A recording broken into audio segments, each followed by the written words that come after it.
In this video, I'm pretty much providing you with the POV of how I started my first business. From obtaining capital, hitting that first $100,000 milestone, to some of the struggles I endured as an entrepreneur. I gotta give you a quick disclaimer though, I'm not giving any advice in this video, I'm simply sharing my experience. With that said, feel free to comment and let me know how many felonies I committed in the process. So let's get into how I turned this into this.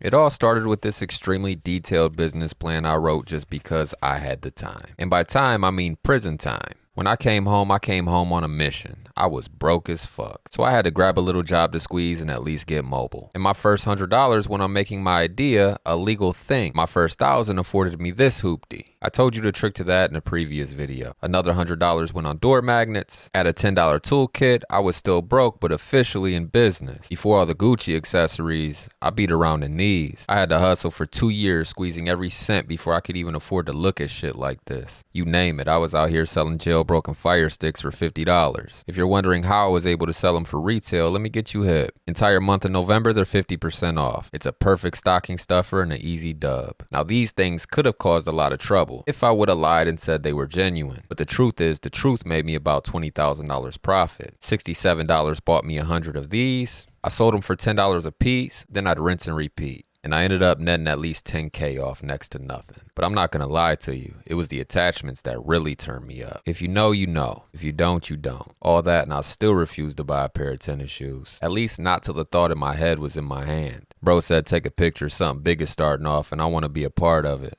But as soon as I stepped out, check him out. Come on, man, the baby's piggy bank though. Dude was so strategic, he was taking a picture to reinforce how the bills were stacked. This is literally the most professional shit I ever seen from a petty thief. He was actually casing an infant's piggy bank. He looked like he needed a perk bad as fuck, but he looks like he's changing his mind.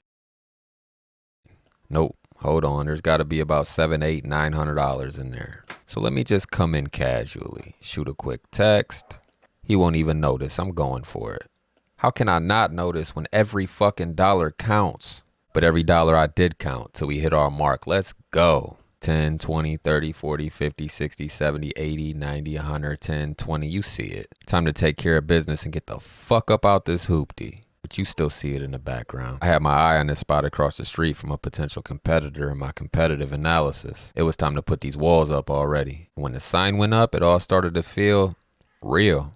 Time to color the walls. It really started looking like the picture I colored sitting in the day room in prison. Time to polish it up and really make it shine. Back when shining in a dark place sounded like a good idea, but fuck it, I grew up here. I wonder what this guy was thinking. Anyway, we're really gonna shine once the interior sign is installed. And not even a minute after leaving the sign shop. I was just trying to keep it local, you know? But shots rang out, killing 2 people as I pulled off. I was so focused on my objectives, sometimes I was oblivious to the chaos that went on around me, until I wasn't. I'm from Clark, by the way, and on this side of Clark, every business is local. Signs up, I wonder what the fuck this guy was thinking. Anyway, let's make sure the website is functioning properly because you know, I did it all myself. Little social media boost to see what we can do and what our conversion is. Oh shit, all this and I don't even know how to fix a phone. People thought I was crazy, but that wasn't even part of the plan. So I started taking resumes. But after people put the address in their GPS, their mood changed. I nurtured a relationship with my supplier that helped me keep my prices competitive so I could afford to pay people. Shout out to Dewey. I stood over his shoulder so he could show me how, just in case I had to. Are you watching me through a cracked screen? Is it an iPhone 6? My job wasn't fixing phones. My job was making sure customers came through the door. Does this guy look familiar? I'm sure he does, and you know why if you knew my branding strategy. I used to just play the corner, but this corner was really mine. Right off the highway, which was good for visibility, but now that I think about it, bad for security. I wasn't selling poison anymore. I was selling things like accessories. Please don't sleep on accessories. This transaction cost me about $8, and well, you see it. It only cost me a nickel to put my name on a charger that was under $1. Talk about customer acquisition cost. My name is Brian. I'm the director of TechBench and TechBench.com, and today we are demonstrating the magical mobile genie Sims. You want to remove the balance on your phone and get rid of the carrier block? There it is. We did it all. Other shops wouldn't even give me the model number to this thing. Back glass repair was always so satisfying to watch. But it was a bitch to do. Apple charged $400 to do this. We did it for $50. The machine cost a few thousand, but the back glass only cost about $1. And honestly, you don't even need the machine. It could have all been done with a heat gun. that you have to use anyway. We messed up and the phone is not functioning properly. But let me show you what happens when we make a mistake at TechBench Mobile Solutions. Brand new, factory sealed iPhone 11 Pro Max, 256 gigabytes. This machine was responsible for some expensive mistakes. Every store on the west side tried to stop me from competing with their activations, but that's nothing a little Facebook post couldn't fix. Please don't sleep on Facebook groups. Once we got Boost in there so we could sell factory sealed iPhones for $50, it was on. I had to hire some people. We just advertised it for 200. Fuck it. That easy, 200 out the door, brand new factory seal. A little local celebrity endorsement. You gotta track our phone. You print your iPhone as simple as typing in techbench.com. You already know. Pull up. Skirt! And the door was open. Are you guys gonna clap when I cut it? Yeah.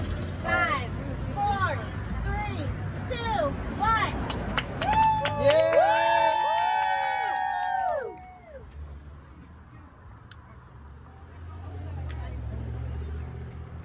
We brought this thing to life. Just look at it. We did it. Not only did we do it, but we did it all regardless of everything in our way. But I had one thing nobody else had, an image and a brand. But man, for a minute, I forgot where I was at. God damn. I brought some. I bring 10 back, but hey, listen. SEO put us on the first page of Google. And honestly, people would drive an hour or more for our prices competing with these smoke shops that just happen to fix phones. Big businesses were even seeking us out. But trying not to forget where I came from came at a cost. People wanted what I had, and after everything I went through, I wasn't willing to give it up. My energy started to change. TechBench, bitch. I wasn't feeling any peace, and that's something I couldn't put a price on. People were out here in broad daylight trying to break in. I had to stay alert 24 hours a day. Check bro out. He's like, is anybody home? Let me just knock on the door and see. Oh, wow.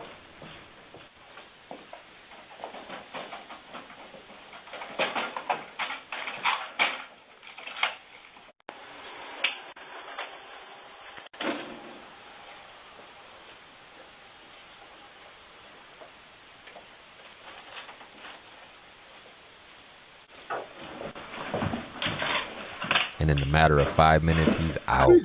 Make sure you get insurance so you don't have to take matters like this into your own hands. Wait, my husband. Go ahead and talk. Go ahead and talk. Put it away. Put it away. No. Wait, let me talk. Put it over. Let me talk.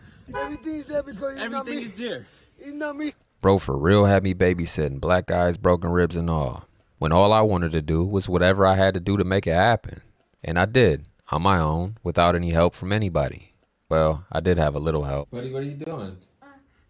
I work for my own business. You working for your own business? No, I spin out wheels. Okay.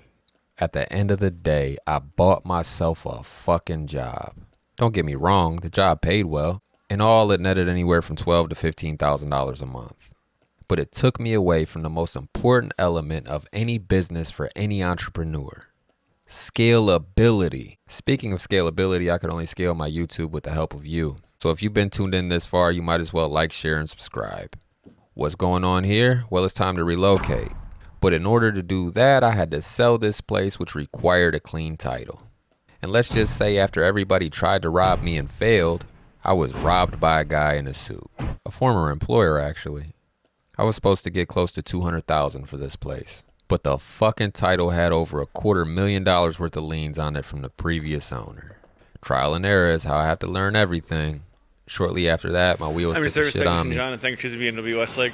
To go over your vehicle, we did fault memory and found a bunch of misfire faults. And as we were running the vehicle, we found out that the catalytic converters were clogged. Consequently, we took a look at the filter, and there's a fair amount of metal in this engine. You know, its best days are behind it. So that's basically a starting point. We did replace the engine and the catalytic converters. So look at your price on that, and thank you for being. I wish I still had that Maxima. And so far, it looks like it's never a good time to buy stupid shit like this.